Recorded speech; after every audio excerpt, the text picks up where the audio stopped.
네, 입만 벌리세요. 떠먹여 드립니다. 한 입에 삼키는 경제 지식을 전달해드리는 비즈니스 경제 미디어 바이트 부대표 장민재입니다. 네, 요즘 주식 투자자분들 정말 많이 힘드시죠? 삼성전자 주식도 어느새 5만원대로 주저앉아 버렸고요. 코스피도 2,400선이 간당간당한 상황입니다. 주식시장이 한창일 때 주식을 사신 분들 중에서는 벌써 마이너스 30%, 40%에 달하는 수익률을 보이고 계신 분들도 꽤 많죠. 앞으로 금리도 계속 오른다고 하고 또 환율도 치솟고 있어서 주식시장의 전망이 좋지만은 않은데요. 오늘은 힘든 시기를 대비하고 견뎌내는 방법의 일환인 분산투자 그리고 포트폴리오 이론에 대해서 한번 알아보도록 하겠습니다. 흔히 우리가 주식 투자할 땐 분산 투자를 해야 된다, 또 포트폴리오를 만들어야 된다 이렇게 얘기를 많이 하잖아요. 근데 포트폴리오라는 말부터 일단 좀 생소합니다. 언뜻 들으면 사무실에 있는 서류철 같은 생각이 들기도 해요. 사실 금융에서 포트폴리오는 투자 자산들의 집합을 뜻합니다. 보통 주식 투자를 시작하면 한 회사의 주식만 사는 경우는 거의 없죠. 또 전 재산을 주식에 전부 다 투자하는 경우도 거의 없고요. 보통 가지고 있는 돈의 일부로 삼성전자, 네이버 같은 좀 좋은 회사에 주식을 사면서 우리가 투자를 시작하는데요. 이렇게 여러분들이 갖고 있는 다양한 자산, 예금이나 적금이나 채권이나 주식이나 다양한 자산들의 묶음을 우리는 포트폴리오라고 이야기합니다. 보통 포트폴리오는 분산 투자라는 개념과 함께 이야기가 되는데요. 여러 자산으로 포트폴리오를 구성한다는 것은 곧 다양한 자산에 분산 투자한다는 의미이기도 하죠. 언뜻 생각하면 가장 유망한 주식 하나에다가 집중 투자하는 게 돈을 버는 지름길일 것 같기도 한데요. 하지만 한 주식에 몰빵 투자를 했다간 그만큼 돈을 잃을 위험도 커집니다. 올해 초 삼성전자의 주가가 거의 8만원 수준이었는데요. 지금 벌써 5만 7천원 선까지 내려왔죠. 그럼 시드머니가 한 80만원이 있었다고 한번 생각을 해볼까요? 이 80만원을 전부 삼성전자의 주식을 8만원일 때 투자했다면 지금 수익률은 거의 마이너스 30%입니다. 근데 40만원은 삼성전자 주식에, 또 나머지 40만원은 한 금리가 3%짜리 예금이나 적금에 투자했다고 해볼까요? 그러면 삼성전자 주식의 현재 가치가 29만원이고요.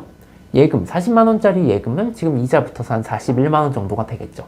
그러면 80만원이 합해서 70만원이 됐으니 약 12.5%의 정도의 손해를 본 셈인데요. 삼성전자 주식에 몰빵했을 때보다 훨씬 적게 손해를 봤다는 것을 알 수가 있겠죠.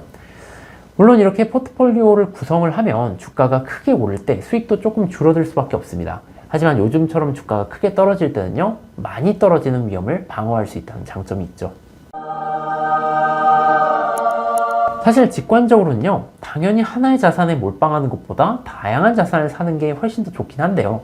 일상생활에서 우리가 경험으로도 알 수가 있습니다. 흔히 분산 투자에 대해서 얘기를 할 때 계란을 한 바구니에 담지 말라라는 격언이 있는데요. 바구니 하나에 계란을 전부 다 넣어 놓으면 바구니를 한번 쏟으면 계란이 어떻게 될까요? 전부 다 깨져버리겠죠. 하지만 여러 바구니의 계란을 나눠 담게 되면 한 바구니가 엎어져도 나머지 바구니에 담겨있는 계란은 안전하게 됩니다. 이게 이제 주식 투자에도 똑같이 적용이 된다고 생각하시면 되는데요. 이렇게 느낌적으로 알 수 있는 사실을 마코위츠라는 경제학자가 수학적으로 체계화를 했습니다. 평균이랑 분산과 같은 통계학적 개념들을 이용해서 이제 수익률과 위험의 관계를 이제 수학적으로 정의를 했는데요. 다양한 곳에 투자를 할수록 위험이 줄어든다라는 것도 증명을 했습니다. 이렇게 분산 투자를 통해서 우리가 줄일 수 있는 위험을 비체계적인 위험이라고 합니다.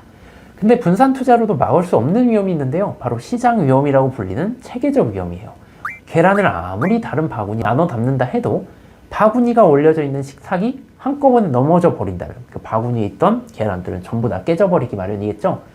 아무리 다양한 주식에 투자한다고 해도 주식시장 전체가 흔들리면 주가는 전부 다 내릴 수밖에 없는 것처럼요. 마치 요즘과 같죠.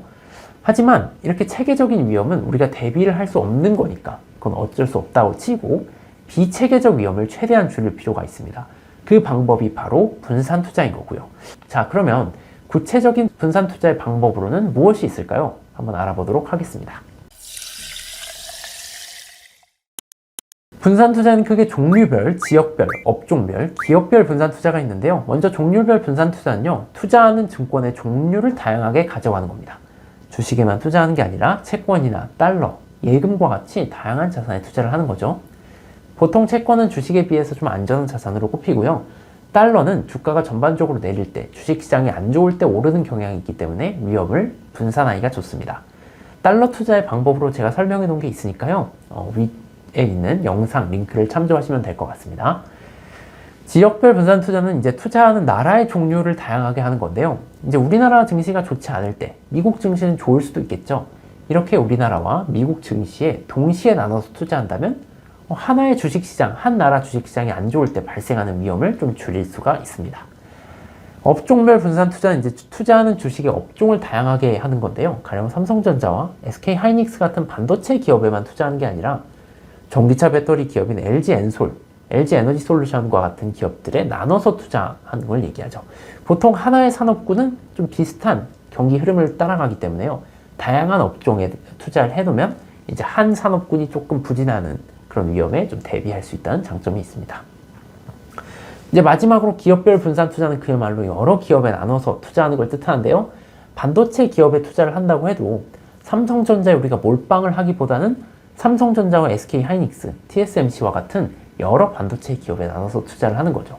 그럼 삼성전자가 조금 흔들린다 하더라도 SK하이닉스나 TSMC가 선전할 때 삼성전자의 주가 하락으로 인한 위험을 좀 방어할 수 있다는 그런 장점이 있습니다. 사실 이렇게 얘기한 여러 가지 분산 투자 방법 중에서 뭐 한 가지를 선택해도 되지만요. 이 네 가지가 모두 반영되도록 포트폴리오를 짜는 게 좋습니다. 자, 그럼 벌써 머리가 아프기 시작하는데요. 나라도 쪼개야 되고 자산 종류도 나눠야 되고 업종도 나눠야 되고 정말 머리 쓰기가 어렵죠? 그래서 직접 포트폴리오를 짜기 힘들다면 포트폴리오화 되어 있는 자산을 사면 편합니다. 가령 코스피 지수를 추종하는 ETF나 미국의 다우 지수를 추종하는 ETF를 각각 산다면 자연스럽게 한국과 미국 지역별 분산 투자가 되고요.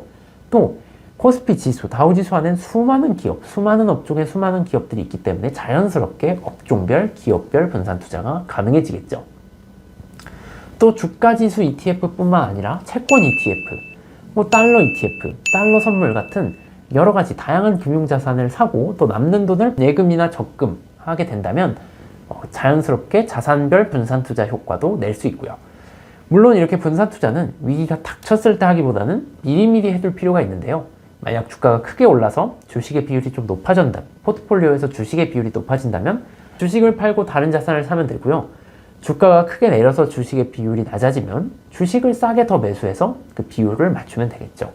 이렇게 적절한 비율을 정해놓고 분산 투자를 한다면 하나의 자산에 몰빵 투자해서 발생할 수 있는 위험을 많이 줄일 수가 있답니다.